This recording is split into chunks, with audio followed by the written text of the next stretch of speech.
And welcome to Up to the Minute. I'm Todd Duplantis. It is, we're already moving through this week. It's Thursday or Wednesday, April the 29th, and we are moving along throughout this month. We're glad to have you with us on Up to the Minute this morning. Brittany Pacheco is joining us today from her home. Brittany, we're doing the show a little old school today. Yeah, we are, with that weather that just, boomed on through last night. That caused a little bit of some technical difficulties for a couple of our directors. So we're kicking it old school. It's Wednesday, we're going to get through this hump day. But before we get further into our show, I do want to say a very special happy birthday to my niece who just turned 18. Yesterday was my birthday. I won't say how old I am, but today is her 18th birthday, and I just want to give her a big shout out. Happy birthday. Wow. It was. You just turned 21, right? Yeah, it's the anniversary of me turning 21. I just won't say how many times. Awesome. All right, Brittany, thanks for joining us this morning, and happy belated birthday to you and happy birthday to your niece. We've got a couple of special guests today. Of course, HCC Police Chief Greg Cunningham joins us from his home. Chief, welcome to the show again. Hey, thank you guys. Sorry I missed you all last week. Some things came up, got in the way, but I'm glad to be back. We're glad to have you with us. We understand. And we're going to go ahead and get things started, though, with Cory Glover. And Cory is the Vice President of the United Student Council, as well as the President of the SGA Southwest. And he's joining us this morning. Thanks for being here, Cory. Good morning, Mr. Duplantis. Thank you for having me on. Oh, please call me Todd. My dad's name is Mr. Duplantis, so it's Todd from here on out, okay? We appreciate you being here, Cory. We've heard that, first off, I want to congratulate you on a recent award. You guys had won the Chapter of the Year for Texas Junior College Student Government Association for Region 5, which covers the entire Gulf Coast region. Congratulations on that. Tell us a bit about it. Thank you so much. This was awesome. A big win for us, especially during this the pandemic. It really stopped a lot of our progress this year, so we had to stop all of our events, and everything that we planned for the remainder of the semester it's been postponed. So to find out that we won this award was just it's an honor, and we're so thankful that we were recognized for our hard work that we've put in to our student body. Well, Cory, you said you guys had to suspend a lot of the events, but that doesn't mean you have stopped working, because I know you guys are busy behind the scenes, if not planning for next semester, trying to keep business going online. Tell us about that and how you guys are working right now. So right now we've been utilizing, so before the pandemic hit, we were already utilizing, Microsoft Teams, Google Sheets, and all of those platforms. We actually are hosting an online panel discussion today with some deans and some administrators from Houston Community College. But we've been able to adjust, I think, pretty well due to the circumstances. Tell me more about this online panel discussion you guys have going on today. Is this something students can jump in on, and how are you doing that? Yes, sir. So it's via Webex. It's called Be Empowered. We have Dr. Warmack, Dr. Tan, who's the dean of, Dr. Warmack, of course, is our senior vice chancellor. Dr. Tan is the dean of English and communication. Right. Dr. Riley, our dean for the visual and performing arts. And then we have Ms. Sims, who is a producer for Stafford TV. And that's happening today. And where can folks go to find that?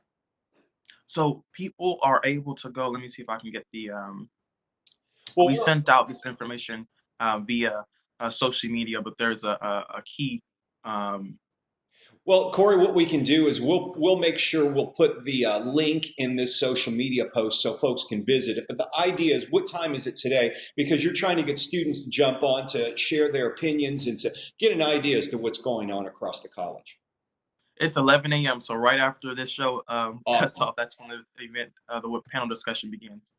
For students who may have heard of the SGA but aren't necessarily familiar with what you guys do, maybe you can tell us a bit about the SGA, what it is, and how you work. So the Student Government Association, that's what SGA is. We work closely with the administrators, staff, and faculty to make sure that we increase and make the most out of our student experience at the college. Of course, we represent the concerns and issues of our student body, but we also work with the administration to formulate solutions so that we can, again, make sure that our students are able to get the most of their college experience. And you had won the award for Region 5. What is tell us about the Texas Junior College Student Government Association. What's Region 5 and how many regions do they have in Texas? So the Texas Junior College Student Government Association is the student government association for all of the junior colleges, the technical colleges, and community colleges. So it's split up into 6 different regions. Region 5 is the largest region in the Texas Junior College Student Government Association. It encompasses the Galveston, all of Houston, so that's Houston Community College, Lone Star, and there's a bunch of other technical and smaller colleges around us, but it's a pretty large region. And you guys are elected on an annual basis or a semester basis, and when are the elections and how does that work? So you hit onto something. So as pertaining to the TJSGA, we actually are elected on a regional board. So the way it works is that the schools within the region can run for a seat on the executive board, and we actually just won re-election for the parliamentarian school for our region board. But for the SGA elections on campus, that's gone through the student life coordinators. They have a Microsoft Word document that's online that students can go in and fill out and turn into them, and they have certain criteria that they set up. Cory, being a part of the SGA and the United Student Council, how has that helped you as you're moving through your college career, and what would you suggest to other students who are thinking about getting involved? For me personally, it has just opened my eyes. It's been amazing to be able to. I've gotten internships off of my time in student government, so I was able to intern for Fort Bend County Commissioner Grady Prestige and Congresswoman Lizzie Fletcher. Yeah. It has just been an honor and a great experience being able to gain all that professional experience. And I would encourage all students that are interested in the Student Government Association and in the United Student Council to please join. Please be a servant leader and help others, and that's going to get you a long way. And Cory, where are you looking at going after HCC? What are your plans? Right now, I'm committed to Texas Tech University. They have an online. My major is political science. Imagine that. And they have my degree online. And that's something I'm pursuing right now. Well, Cory, you certainly make us proud here at HCC. We're glad to have you as one of our students and a great example of what students can do once you get involved. Because people can sit around and watch social media, watch the news channels, watch local news, get upset. But really, to make things change, you got to get out there and do something, correct? Yes, sir. Absolutely. But it is. Brittany, I've got a question for you, a little trivia question. And Cory and I have talked about this now. Cory Glover. Cory is named after a famous singer, also named Cory Glover. Do you know where he is from, the famous singer? I don't, but here's the funny thing about that. My parents confirmed that that's where they, that's where they named I knew it. So I originally, many years ago, I met your namesake and got to know the band. But do you know the band, Brittany, as who the band was? Don't Google it. I thought you were Googling. So Cory Glover was the. If you told me Danny Glover. No. Yeah, I know who that is, but no. Cory Glover I don't. Was the lead singer of the band Living Color. They were huge back in the late 80s, early 90s, and I believe they still tour right now, but I had a chance to meet them when I worked in the music business, and I saw them open up for the Rolling Stones. And Cory Glover had this incredible voice. He probably still does. One of the best voices in rock music around. But they were a great band. I think they still do some touring. But you got to look them up online if you haven't done so yet. Cult of Personality was the big song that was incredible by that band. So there's a little trivia question. Of course, Cory, I'm sure, knew all about it because you'd say your parents did confirm that you were named after him, right? Yes, sir. That is awesome. That's great, Cory. Well, thanks for being here on the show, Cory. We appreciate it, and you're welcome here anytime. We'd love to see you again. Thank you so much. Chief Greg Cunningham joins us on the show today. Chief, how are you doing this morning? I'm doing great. I tell you what, before Cory jumps off, I have the honor of working with the Student Government Association every year, and those guys are awesome. Cory has done a great job this year, and his predecessors year over year have really made a big difference in the way the college manages the student experience, and I really thank him a great deal for what he does. What he does isn't easy, but it's really, really important. You, Chief. It is great seeing Cory. He does a lot of good work and very well-deserved reward for you guys as well, Cory. Yes, sir. So, Chief, we got a number of things going on around the city and the county. Of course, we're under some new guidelines as the county and the city, I guess, and the state are looking to partially open up at the end of the week. And, a lot of folks are wondering, are we ready for it? Of course, the governor says one thing, but the local officials say another. And then it seems like we've got a lot of local municipalities, not necessarily in Houston, but across the nation where you have local government challenging national and state government as well. And are you noticing that? So obviously there's some differing opinions on how we should move forward and what's the highest priority. And based on the communities that each one of the folks serve, they begin to feel the pressures from that. In all honesty, I think that doing some opening and doing it controlled and well is a good step in the right direction. But the issue really lies on us, right? If we do this really well and we're successful at doing this, then it continues to grow and get better and better. If we decide, okay, all bets are off and we're all going to drop all of the social distancing and wearing masks and those kind of things, well, I predict, much like you hear in some of the media, that we'll see another spike, and that may result in a tighter lockdown again, which none of us want to go through. Yeah. So I guess the real answer here is whether we're ready or not, here we come, right? And I think the name of the game is to take it very seriously and to try to do it well. A lot of these small businesses really want to start putting their employees back to work, and it's good for all of us if we can make that happen. But it truly is up to you and me when we go to do these things to follow the rules, to be patient, to try to do this as well as we can.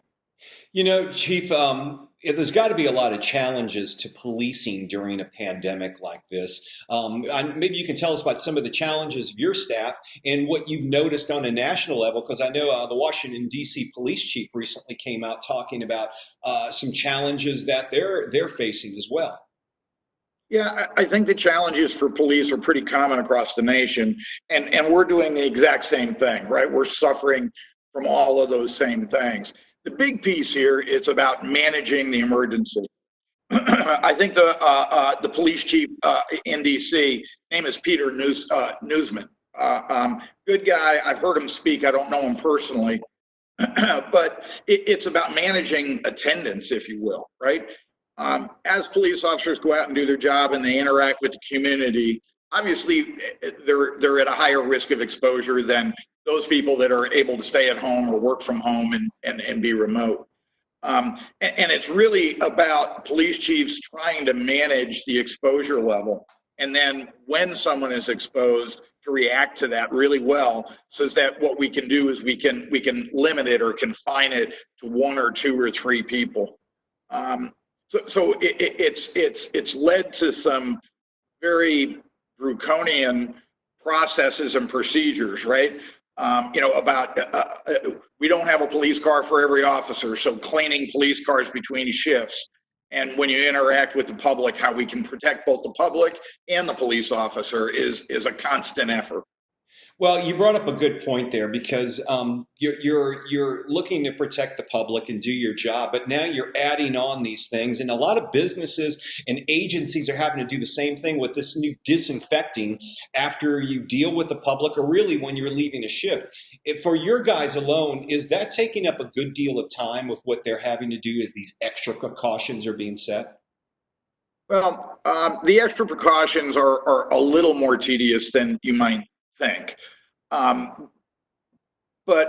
we've really kind of smoothed that process out. Some local police organizations, the police, have done a really good job on finding disinfectant that won't damage the cars. We started out using bleach like everybody, and that was a little tough on our interiors. So we've found some disinfectants now that do that job much better.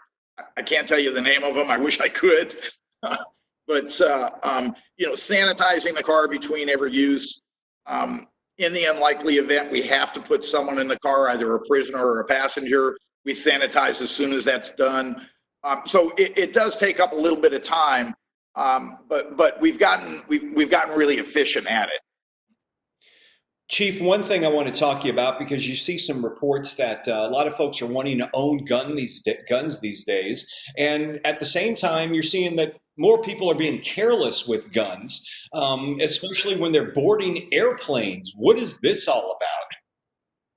So this one kind of made me laugh a little. The TSA put out a report. They measured passengers and gun seizures for a month. I think they started March 22nd and went through April 22nd.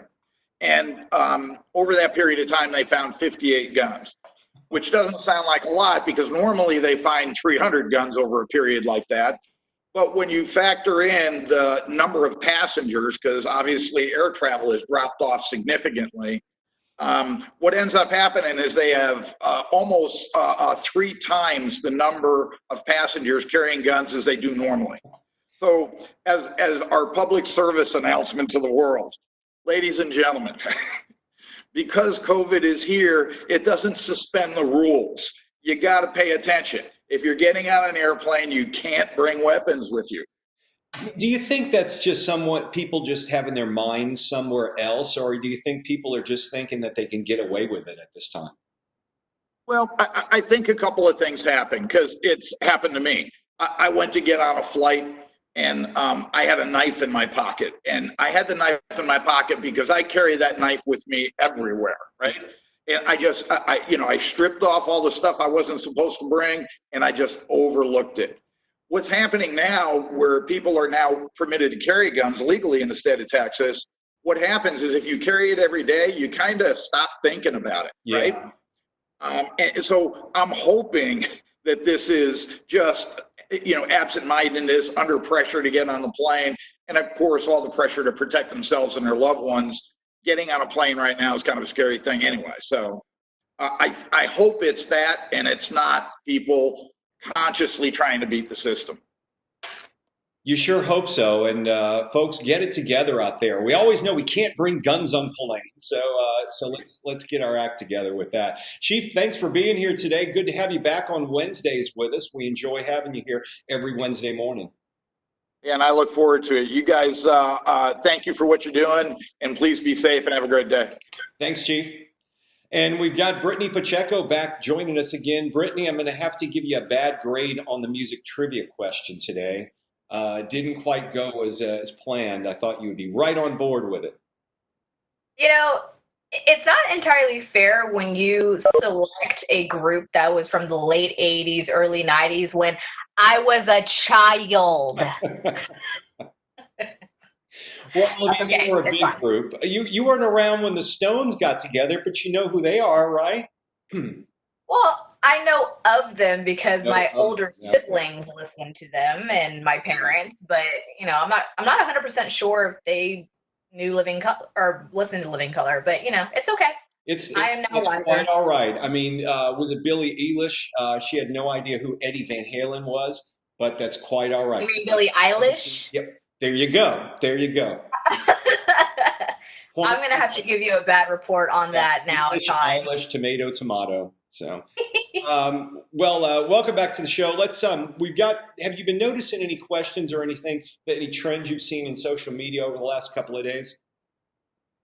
It's been very quiet on social media the last couple of days. I think the hurdle, we finally overcome that hurdle of those initials. Well, how do I do this? What do I do here? Who do I contact here? Yeah. And we have a couple of questions dealing with graduation. So we'll cover that first right now. I know that's a hot topic for all of our spring graduates about what's happening with our virtual graduation. So that's taking place May 22nd. It's just right around the corner. I say that because it's going to be here before we even know it. So if you do have any questions in regards to graduation, you can head over to hccs.edu/graduation for all the details about how this virtual commencement is going to commence. Yeah, and the thing about graduation, folks, of course, it's never an opportune thing when you have to put everything online, but that's the world we're living in right now. Our classes are online, and now our graduation is. But we've got a great graduation ceremony lined up for you. It's being created behind the scenes. But if you don't get a chance to participate in the virtual graduation, we are allowing the students to walk in the full graduation that we're having in the fall, hopefully in person then. Yeah, I hope so, because it would be very, very unfortunate if, for whatever reason, this COVID doesn't, stop at some point and we can't go back for quite some time. Oh gosh, perish the thought. That's stressing me out a little bit right now. But let's be optimistic. Let's hope that we will be able to get back into the building soon. This will all kind of, we'll flatten that curve. We'll flatten that curve. We have to be optimistic. That's students. Although we are not having classes in person right now, we're still continuing our classes here at Houston Community College. Registration's underway right now, and you can register for the spring or for the summer, and then fall registration is taking place on Monday.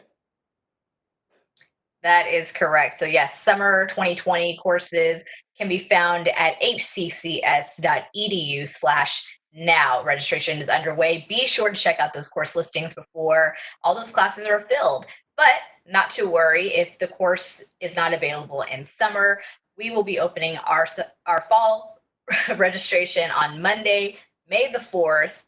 And you can go to that same website, hccs.edu/now, to check out all those course listings. And if you need any information on the COVID crisis, how it pertains to you, we've got one set up specifically for students, a COVID website, and it's hccs.edu/COVID-19 students. And you can also visit our homepage to get virtual assistance there, because we have a virtual lobby available on the homepage. We do, and I absolutely love that the institution came up with this form, the virtual lobby form, for very case-specific questions for students, because one student's question of refunds, let's say, may not be the same for every other student. So if you do have a very specific question that needs to be addressed by a particular department, you can very much go to hcces.edu, go to that homepage, either in the green bar at the top or at the bottom. There's a blue button that says virtual lobby. Either way, you click on that link and you'll be sent to the form, the virtual lobby form. Fill out all that information, and an HCC team member will get back to you as soon as possible. So main thing to take away from this, we've got a few websites to go to. The virtual assistance website is on the homepage.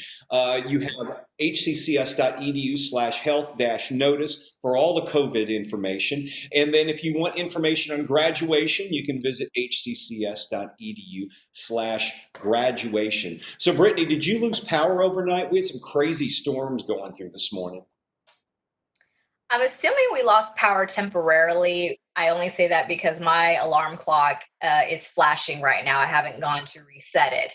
But otherwise, we're up and running right now. As you can see, we're doing just fine over here. It looks nice and calm outside. I think the worst is over on my side of town, which is close to Tomball.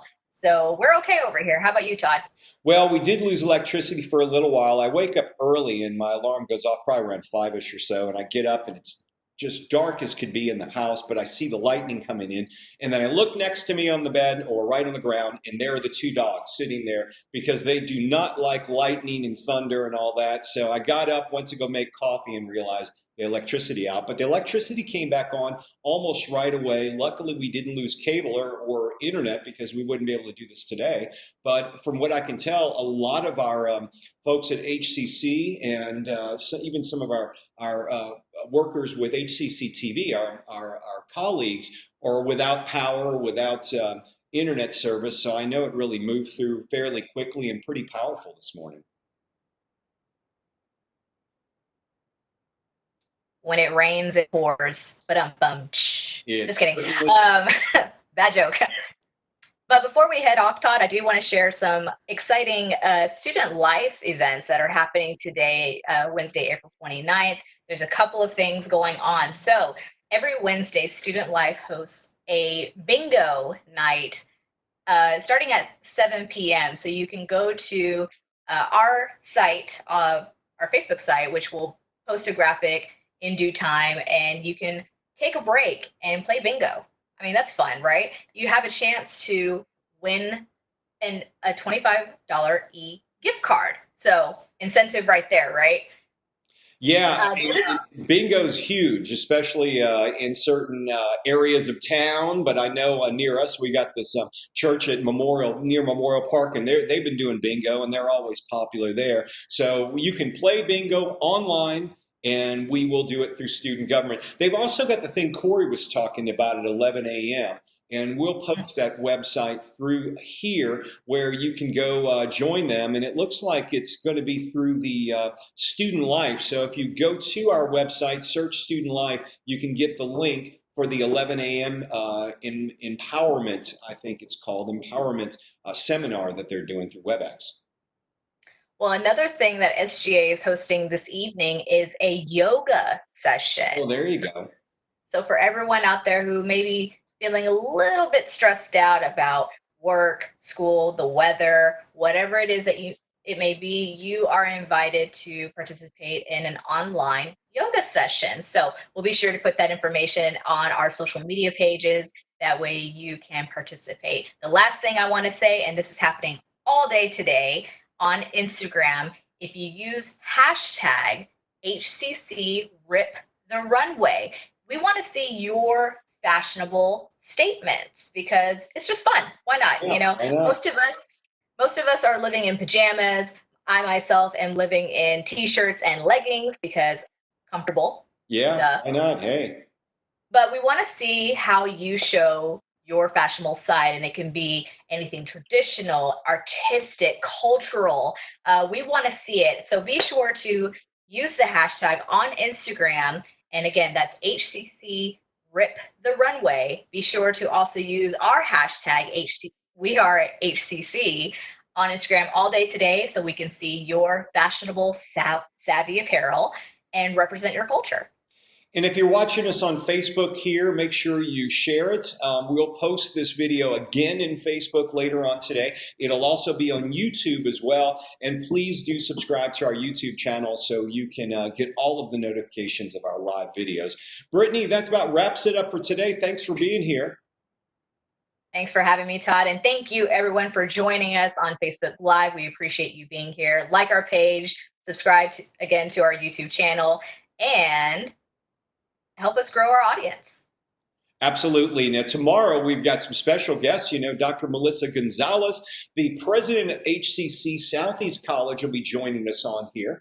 Also, Park Ranger Lisa Jean Rezinek, and she's from Texas Parks and Wildlife Department, and we'll continue our virtual Family Fun Days series with indoor camping. You want to know more about that? Be here tomorrow. Thanks for joining us on Up to the Minute today. Boy, it's been a crazy evening, but we got blue skies coming your way today. From what I understand, it's going to be really nice this afternoon. So get out, social distance, and enjoy your day. Thanks for being here. We will see you again on Up to the Minute tomorrow.